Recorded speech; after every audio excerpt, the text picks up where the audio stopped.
Hello friends, welcome back to the James Lawrence Allcott channel on part 2, or 2, we don't speak French, of the fallout in terms of what we learned from the opening weekend. Go check out the first episode if your team isn't in this video. We've had a look at every single one. If you can hit the like button, that would be gorgeous.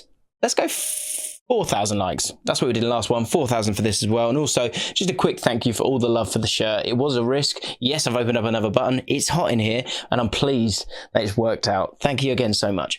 Let's start off with Man United. Here is the knee-jerk assumption. This is what we're doing in this video. We're putting forward a knee-jerk assumption from every single game. Man United could get exposed in every single game that they play this season if they don't bring in the right personnel. Now, we know last season, Man United were pretty shocking. And at times in that game against Brighton, again, they were really, really shocking. And I think the biggest part of this mirror that was held up by Brighton is that it's a Brighton side that is very well drilled, smart players, and incredibly well coached. I'm not saying that that's not the case with Man United, but the frailties were there for all to see. And the biggest frailty for me is the single pivot. And that is why they're going to be exposed so much if they don't get better on the ball as much as without it, because they got completely overrun in the midfield. This has been the talking point for so long, hasn't it? Fred and McTominay playing as a double pivot. Erik ten Hag does not want to do that. And if we have a look at the average positions, what you will see is that Fred played in that single pivot. And Scott McTominay, the idea is that he plays 10 yards further forward. And by doing that, you can press a bit higher, but also you can be a lot more progressive. But the problem with this is that when you've got Fred sat there and the way that Brighton played, if you get past these two, you're in big, big trouble. Big trouble. And Fred got pulled around throughout the game. Here is a screenshot from the game. This is actually for the second goal. And you can see McTominay 10 yards ahead of the pitch. Brighton played with so many sort of attacking players. So to the left of him, to the right of him, Fred was completely bombarded. And once he does get dragged out of position and they get in behind him, as you can see in front of you, that's 4 players up against 3, because Fred tries to go and put out this danger. And if it doesn't work out, they have 0 protection. This is a massive, massive problem that in terms of each line of defense, this comes from a team that generally, if you're the dominant team and you have the ball all the time, you're going to be in better shape. And it's okay to have that single pivot. But the bottom line is that although it's Man United, the players at this moment in time aren't good enough. It's a lot of the same faces. And so those changes in midfield need to be made. They need that Frenkie de Jong. They need that 6 who can be that starting point, can be that linchpin. With that single pivot and a back 4, the ability to stop the ball going into the channels is going to be very, very difficult. Again, with a club and a team and a manager who wants his fullbacks to bomb on as well. So in terms of being exposed, that's certainly the word. They have to be dominant and miles better than their opposition if they're going to play this way, because otherwise they're going to get completely torn apart. On to Brighton, who I thought were fantastic, and it was like watching vintage Ajax. The hipsters out there will be shedding a tear. You're using the 3-1-2-3 from the 90s, that Ajax formation, against him, against an Ajax manager. This dude's called Graham Potter, by the way. Amazing. They did an excellent job tactically. You have a look at the heat maps. What is so great about this team is just the fluidity in terms of players being willing to go all over the pitch and get on the ball to allow the team to move up the pitch. Lallana, Caicedo moving in several different areas, but clear blobs, if you know what I mean. So they kind of know what they're doing in terms of moving up the pitch. Trossard, similar again, working up the pitch. Solly March, similar, providing that width. Welbeck led the line fantastically, but again, moves around and gets on the pitch as well, gets on the ball. Pascal Gross, and this isn't a team that's dominated possession in this game. This is a team that has had 37% possession, so they had to sort of hang in there, but they used that hard work and understanding of their team to get on the ball in several different positions, and I thought it was really, really impressive. Caicedo was absolutely huge for them. He was the player that we said was the one to watch. He was the sort of the Yves Bissouma replacement. And so for him to come in and play the way that he did, I thought he was absolutely amazing. In terms of ground duels, won 6 out of 8, won 2 out of 2 aerials, 3 key passes as well in what was a brilliant and complete midfield performance from him, one that Basuma used to put in, and that's a huge positive for Brighton moving forward. Defensively pretty compact when they didn't have the ball, but when they had the ball, they used actual wingers. Remember them? Actual wingers in Trossard and Solly March, and that using that width, as I said, just pulled Fred out of position all the time. It was a great win, and Brighton's first win ever at Old Trafford. Massive achievement. Leicester City against Brentford, it was 2-2, and Leicester City are still a bit of a glass cannon, if I'm honest. You just truly don't know what they're going to get yet. Look, it's first game of the season, let's see who they're able to hold on. Fofana, importantly, played in this game. Maddison played in this game as well. Obviously, two players that we're wondering if they're still going to be knocking about by the end of the window. But despite having 55% possession and 14 shots, and being 2-0 up, they weren't able to secure the win. That's a similar tale to me to last season, and something that they need to solve pretty quickly. Tactically, it was a little bit different, but the big problem, I think, was the congestion in the middle of midfield, and the shots that they were having. Of those 14 shots, you can see 9 of those are outside the box. I'll show you a screenshot of the shot map. You can see that they're all from outside the box, or a lot of them are, and that's obviously because you're trying to get Maddison involved, and you want them to have those shots because they're capable of doing that, and that's fine. But the 3-4-3 that we sort of saw last season, or what we were thinking was going to happen this season, it was actually more of a 3-5-2 in the end.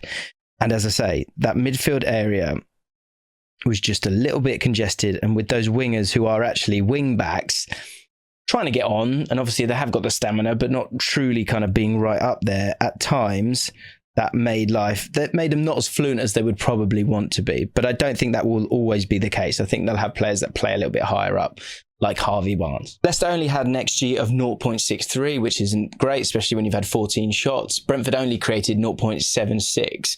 So going on from that metric, a draw was a fair result. But the point was they were 2-0 up. And so it does give me the impression that this team is still just a little bit soft. The one good thing I would say, definitely a positive, is that Brentford didn't create any XG from set-piece scenarios. And Brentford have won very strong. Leicester last year, so poor. So that is a step in the right direction. On to Brentford, and Brentford are embodying last year's principles. And why wouldn't they? I think it's a smart move. It's about continuing to consolidate in the big league.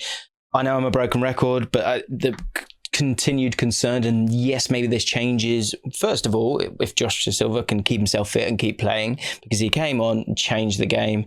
Also, if Damsgaard plays as well. I have concerns about Matthias Jensen in that role. That was where Eriksson would be previously, and what you used to be able to see was Ivan Toney, number 17, being much further up the pitch, because you had a player who's like, oh, okay, he'll find me. Same with Mbeumo being higher up the pitch. With this team, Matthias Jensen doesn't really have the dribbling ability or the dynamism to help allow Toney to be higher at the pitch. He found himself getting dragged back on that side and being the sort of turnstile for the team in terms of holding the ball and then going, right, let's move up the pitch. Your midfielders need to do that. But hopefully there will be a change coming with Damsgaard and Josh Silva, the number 10 here, because when he came on, so much more balance. Yes, they had to go for it, but he just had a bit more dynamism. 3 passes into the final third after coming on from the bench, and of course got his goal as well. He's a really exciting talent, and I really hope he stays fit. He's obviously had a tough time of it, but he would provide something that they really don't have, and provide a new balance that will have a ripple effect towards the rest of the team. Man City, I mean, they looked a little bit scary. It was, as I say, and I say it often on this channel, water torture. They were Man City had West Ham in a chokehold, and it was the stuff that Pep dreams of when it comes to his side. Bit of an evolution from the team. David Moyes said that himself. But the statistics, the momentum bar, as you can see there, and I say water torture. Sorry, touching with different bits there. I say water torture because if you look at the momentum bar, if it's a sort of deeper line, that means like they're all over them. And that kind of wasn't the case with Man City a lot of the time. Look, the statistics are pretty filthy. 75% possession, 833 passes, 14 shots. It's the 14 shots that shows it for me that they just sort of took their time with it. Also, the positions of Kyle Walker and João Cancelo. We've seen it with João Cancelo, we've seen it with Kyle Walker, but we've not seen it with both of them playing centrally. Cancelo, the number 7 this year, playing essentially as centre midfielders and playing a lot more centrally. And the desire, it felt like to me, was because of Erling Haaland. Previously, the desire has always been to be as wide as possible. And to also, this player often will kind of drop deeper at times or stay out the way and allow someone like Gundogan to press on. This year, no. You've got Erling Haaland in your team and you're not going to be doing that, which could at times hurt them a little bit against a severe low block. I wonder if it will be different against other teams who play now that they've kind of shown their hand a little bit. But the main desire constantly was to look for Erling Haaland, who, as we saw from the goal, makes that spin and scores a goal from that. But also, I think at times you sometimes freeze your opposition by kind of standing still, by having so many players in midfield. What happens is, if you're a West Ham defender, you're 5 meters from 3 different players, and you don't know if you go to one or go to the other one, and you find yourself kind of getting frozen a little bit. And again, that would allow for those passes through the channels into Erling Haaland, who they are going to consistently be looking for this season. It's a different way of playing. I'll be intrigued to see if they mix this up a little bit against different oppositions. And one thing to talk about actually is Grealish and Foden, who, despite the dominance of the team, only registered 2 key passes each. Considering that City had 75% possession, that was, I guess, pretty disappointing, and something that we'll definitely keep an eye on the fallout. But I think the most interesting was the playing areas, and that central area, as you can see, utter dominance from Man City because of the inverted fullbacks of Cancelo and Kyle Walker. West Ham fans, I'm sorry, there's not much we can talk about when it comes to you guys, and I wouldn't want to make any big judgments on West Ham after a game like that when you've barely touched the ball. Few positives. Declan Rice was brilliant defensively, winning 7 of his 9 duels. Ben Johnson, I think, was also a good one for you. You've got someone who can play centre-back, right-back, left-back now. Great options. And Scamacca, when he came on, looked bright, didn't he? But ultimately, the control from this Man City team means that there's not much for me to say on West Ham this time. Right, let's go to the opening game of the weekend, the Friday game, Arsenal against Crystal Palace. Arsenal, of course, got the victory. Wasn't totally there the whole way. They did fly out of the gate, as you can see from the momentum bar. Absolutely electric in the first sort of 20 or so minutes. But Crystal Palace did sort of hang in there, got some good opportunities as well. We'll talk about them in a second. I think the first thing I want to say about Arsenal, and I think we spoke about this a little bit last year, was the fact that Arteta now has a team that's really complementary, I think. You've got players that, in terms of their profiles, they fit, they flow. There's an understanding, and I think it's been highlighted in the All or Nothing documentaries, that he wants his team to know what they're going to do like that instantly. They want to be really, really quick with it. And I think there's a bit more physicality in this team with Ben White. It's almost a back 3 at times. Zinchenko playing inverted as well, a theme that we're going to talk about, I'm sure, for weeks to come. But also, Saka ready to go past. Martinelli looks to go inside a lot of the time. And Gabriel Jesus, absolutely fantastic. He can go here. He can go anywhere he wants. Odegaard looking to get on the ball as well. It's just very, very fluent. Partey at the base looked pretty strong as well. And Xhaka, I hate to say it, he's just one of those players I'm just never totally sure about. I'm intrigued to see how this team looks when Tierney is available. Because will you look to have a bit more width there and allow Zinchenko to play here? I truly believe that Zinchenko could be should be the first choice in this position. This becomes Tierney. I think that could be really, really strong for them. In terms of the man to talk about, it's got to be Gabriel Jesus. He was pretty electric himself, fluid movement, but also, only had 1 shot on goal, but created 4 shot-creating actions, which demonstrates his value to the team. Also, kind of just a pest, wasn't he, throughout the game? Got absolutely everywhere. Just so much hard work, but also very incisive, penetrative runs as well. And I think the other player that we've got to talk about is Saliba. And actually, final thing on Gabriel Jesus, he made 4 out of his 5 dribbles successfully. Samba Dijonais. Saliba, really, really impressed with him. We spoke about him when we were talking about the players coming through, and people were going, no, it's going to be Gabriel Jesus and Ben White. You're an idiot. Well, you're an idiot. All right? The 2 people that said in the comments, you're an idiot. Saliba is mustard. Okay, 10 long passes, 77% success rate on those. Some really important tackles as well. Guy's young as well. Such a great player to come back into the team. Guaranteed starter. You heard it here first. Let's move on. Actually, before I move on, the one thing I will say in terms of an assumption, a knee-jerk assumption, Arsenal will absolutely pump someone this year. I'm saying 6, maybe 7 goals, because when it clicks, it's going to be absolutely devastating. Crystal Palace, here's my assumption. As I said, I think in my predictions, they will finish top 10. I thought they were really, really good. And if they'd taken their chances, and they deserved a penalty, I think, in this game as well, it would have been very, very different. I think you can be very, very excited. I like the way that they're set up. They pose a threat. You know, you've got a front 4 there at times. And look, Elise is going to come back. Ebiowi as well, I think, is a really exciting player to be used. And that is the one thing for me, I would say. It's exactly the 4-3-3 that we thought we were going to see, but it's sort of asymmetric. It's 4-2-3-1. It sort of allows them to play with that front 4. But with that front 4, there is one glaring problem, in my opinion. Now, you might play him against the better sides, but Andre Ayew, for me, offers work rate, and work rate is a minimum, in my opinion.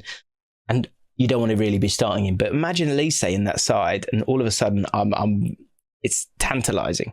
Eze needs to improve his finishing. We saw this at QPR, where he had a season where he's clearly too good, but the output wasn't there, the finishing product wasn't there, and he had a great chance in this game. I expect him to raise himself and rise to that level, and I think he will get those goals, but that could be the sort of growing pains in terms of his career, in terms of being really, really good, getting in great positions and playing lots of games, but not getting the goals that you'd like to see. So that's something to keep an eye on, but I do think they'll finish top 10. Final thing you've got to say about Crystal Palace is Joachim Andersen is exceptional. His long passing is so good, and he will be, here's another assumption for you, he will be playing for a top 6 side by the end of this summer window next season. He's that good, and he'll go for a good price, hopefully, for Palace fans. The centre-back made 6 tackles, 2 interceptions in this match. He also made 91 total passes, which is incredibly high for a centre-back, and again shows what Crystal Palace were able to offer. For example, to put that in comparison, Gabriel for Arsenal only made 52 passes, 12 long passes completed as well, and some of those were just unbelievable passes that shouldn't have got to their man, and it's going to be very devastating when you think Zaha gets on those balls with space in front of him. He's going to hurt them. Also created one big chance. Amazing player, really, really good player, so important to them, probably being slept on just because he's not English, basically. But a really, really impressive one, who again means that you can be excited if you're a Crystal Palace fan this year. But there you have it, guys. If you didn't see part 1, we speak about Liverpool, Tottenham, Everton, basically every team that you haven't seen in this video. Go check that out. Subscribe to the channel if you're new. Very close to 200k. So I need every single one of you to press that button. And check out SofaScore. Links in the description if you want to get that app. That's where all these stats have come from. I'll see you in the next one.